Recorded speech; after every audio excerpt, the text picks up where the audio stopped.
मनुष्य का गुण बड़ा होता है, मनुष्य का जात बड़ा नहीं होता है, देह बड़ा नहीं होता है, संप्रदाय बड़ा नहीं होता है, मतपंथ बड़ा नहीं होता है। मनुष्य का सद्गुण बड़ा होता है।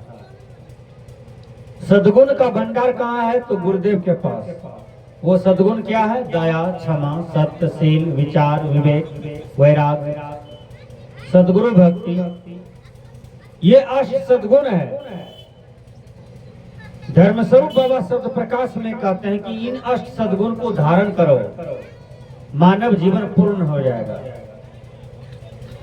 मनुष्य जोनी पाए हो, अपूर्णता का अनुभव न करो। मनुष्य जोनी पाए हो तो इसमें पूर्ण रूपेण से सुखी हो जाओ, पूर्ण रूपेण से संतुष्ट हो जाओ। यही तो मानव जीवन की पूर्णता है। सदगुरु कबीर एक जगह कहते हैं, मानुष तेरा गुण बड़ा, मांस न आवे काज, हार न होते आभरण, त्वचा न बाजन बाज। हे मनुष्य, तुम्हारे दयादि सद्गुण सर्वश्रेष्ठ हैं। न तुम्हारे मांस काम में आता है, न तुम्हारे हड्डी के आभूषण बनते हैं, न तो तुम्हारे चमड़ी का ढोलक में खोल लगता है। मनुष्य मर जाए तो उनका देह का कोई काम है? कोई काम है? नहीं है। अब पशु मर जाए, जैसे गाय बैल, मरने पर भी देह का काम में आ जाता है। मनुष्य का कोनो यंग काम में नहीं आता है। उसको जला दिया जाता है, गाड़ दिया जाता है, पानी में फेंक दिया जाता है। अब पशु को लोग सुरक्षित रख लेता है। गाय का दांत काम में आता है, गाय का चमड़ी काम में आता है, गाय का मांस काम में आ जाता है, हड्डी काम में आ जाता है, पाट काम में आ जाता है। पशु का हर चीज काम में आ जाता है। अच्छा, एक बात बोलिए, मनुष्य कितना चिकन चिकन चीज खाता है, यानी बढ़िया बढ़िया चीज खाता है, सुंदर सुंदर चीज खाता है। जब आंगन निपने का, पोछने का काम आ जाए तो मनुष्य का गोबर से काम चलेगा? हैं? क्योंकि मनुष्य बढ़िया खाना खाया है तो उसका गोबर से काम चलना चाहिए ना। हैं? कहाँ चलता है? इतना भभकता है, इतना महकता है मनुष्य का गोबर कि नाक दे लेने जाता है। भूल से पैर भी पड़ जाता है आपका तो गंगे जल से शुद्ध करते हैं कि स्नाने करते करते झामो और साबुन से रगड़ते रगड़ते चमड़ी को भी पोंछ देते हैं कि यही पैखाना लगा था, यही मनुष्य का गोबर लगा था। लेकिन देखिए पशु का गोबर कितना काम में आता है। आता है ना? कोई माता बहन कह दे कि गोबर महक रहा था, आज से हम गोबर नहीं छुएंगे। गोबर महकता है, आंगन में देते हैं मट्टी पर, कितना एकदम चकचक करने लगता है, आंगन बैठ जाता है, लगता है सोना आया है आंगन है, कितना पवित्रता लगता है। तो वही कबीर साहब जी समझाते हैं बीजक में, मानुष तेरा गुण बड़ा। मनुष्य का केवल गुण बड़ा होता है।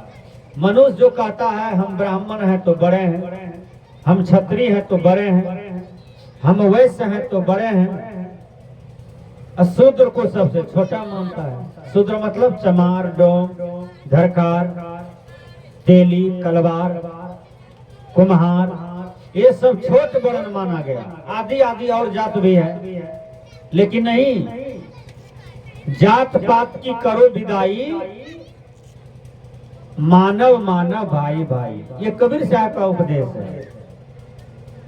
आज लोग स्वार्थ में पढ़ करके क्या कहते हैं? जात पात का करो विदाई, मुसलमान मुसलमान भाई भाई, शेख कुंजरा भाई भाई। ये स्वार्थ में हो रहा है?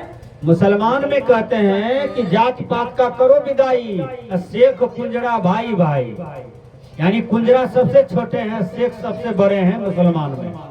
विचार कीजिए।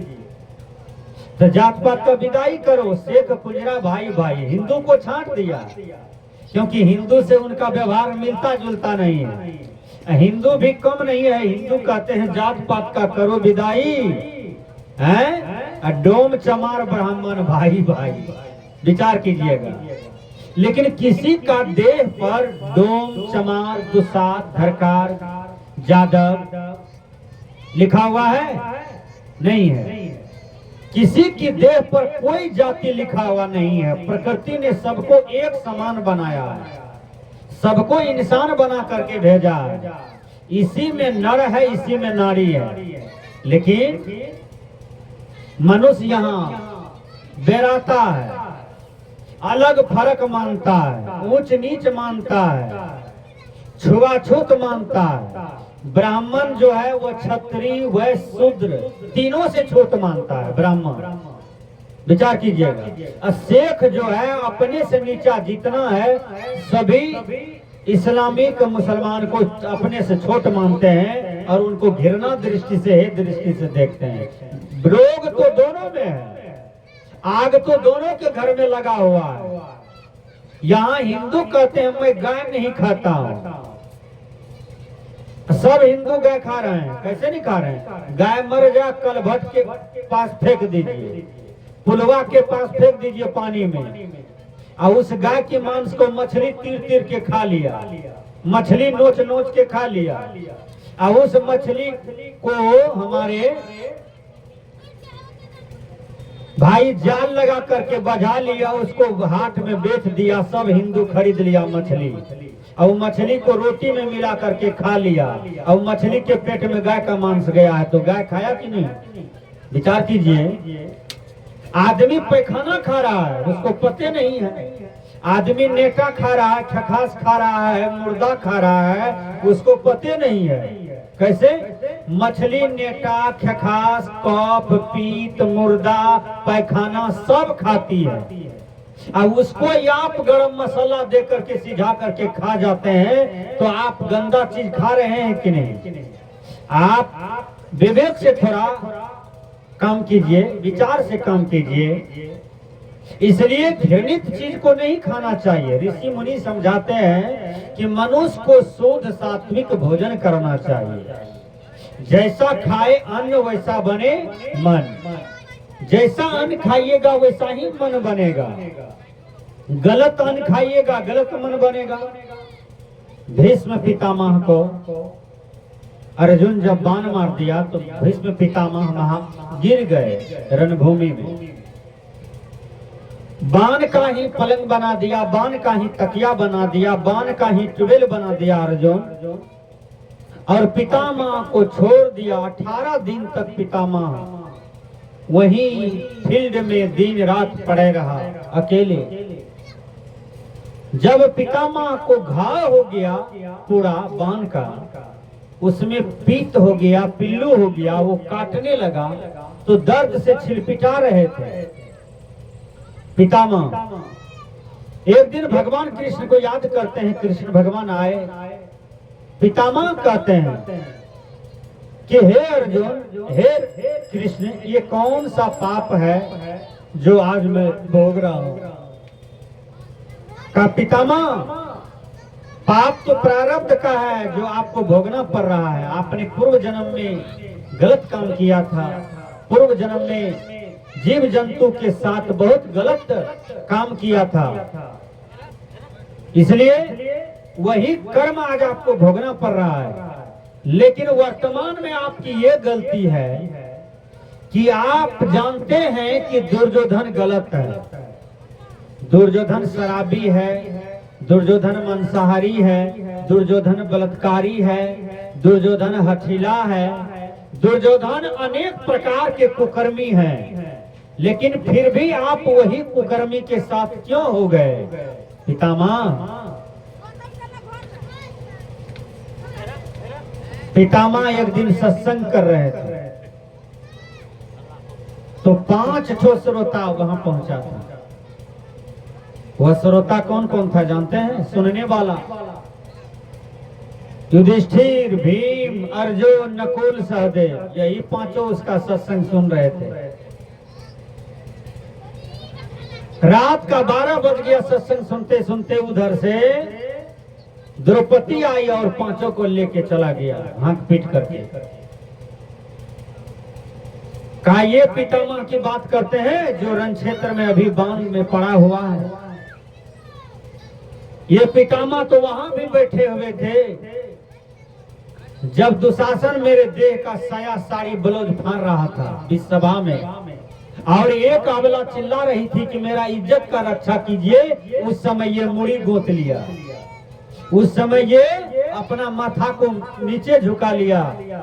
अब मैं चिल्ला रही थी कि मेरा कोई रक्षा कीजिए, न पति रक्षा किया, न तो पितामह रक्षा किया, न तो धृतराष्ट्र रक्षा किया। किनकी बात आप लोग सुनने आए हैं? आज वो मर रहा है, बढ़िया बुद्धि बढ़िया ज्ञान बता रहे हैं। उस समय क्यों ने दुर्योधन को चेताया, जिस समय बीच सभा में एक नारी का इज्जत उघाड़ा जा रहा था, उस समय भी तो इसको सत्संग करना चाहिए। भीष्म पितामह रोने लगे ये बात सुनकर के। पितामह कहते हैं बेटी तुम्हारा कहना जायज है, लेकिन मैं दुर्योधन का अन्न खाया था इसलिए मेरा मन गड़बड़ा गया। बेटी दुर्योधन का अन्न खाए थे इसलिए मेरा मन गड़बड़ा गया था, इसलिए मेरा मन दुर्योधन के तरफ था। मेरा न्याय, मेरा पक्ष, मेरा विचार, मेरा सब कुछ दुर्योधन के तरफ था, तुम्हारे तरफ नहीं था। क्योंकि अन्न खाए थे दुर्योधन का तो मन भी दुर्योधन के तरफ ही था। विचार कीजिएगा। तो जैसा खाए अन्न वैसा बने मन। अन्न गड़बड़ है तो मन गड़बड़ होवे करेगा। गलत भोजन कीजिएगा गलत मन होगा, गलत मन होगा तो गलत तरंग होगा, गलत तरंग होगा तो गलत कर्म होगा। मारिएगा किसी को कपार पर लाठी, कपार दो टुक कर दी। क्रोध को नहीं जीत पा रहे हैं। अब क्रोध जो है गलत भोजन में ज्यादा होता है। विचार कीजिए, तामसी भोजन में ज्यादा क्रोध आता है। अब क्रोध को जीतना चाहते हैं तो तामसी भोजन का त्याग कीजिए। धर्मस्वरूप बाबा एक जगह कहते हैं, भूल कर कुसंग में जाया न कीजिए, अश्लील ग्रंथ गाना गाया न कीजिए। कुसंग में भूल करके नहीं जाइए। आइए, मैं अपना विषय कर रहा था कि मानुष तेरा गुण बड़ा। मनुष्य से बढ़कर के दुनिया में कोई नहीं है। लोग कहते हैं कि दुनिया में सबसे बड़ा भगवान है।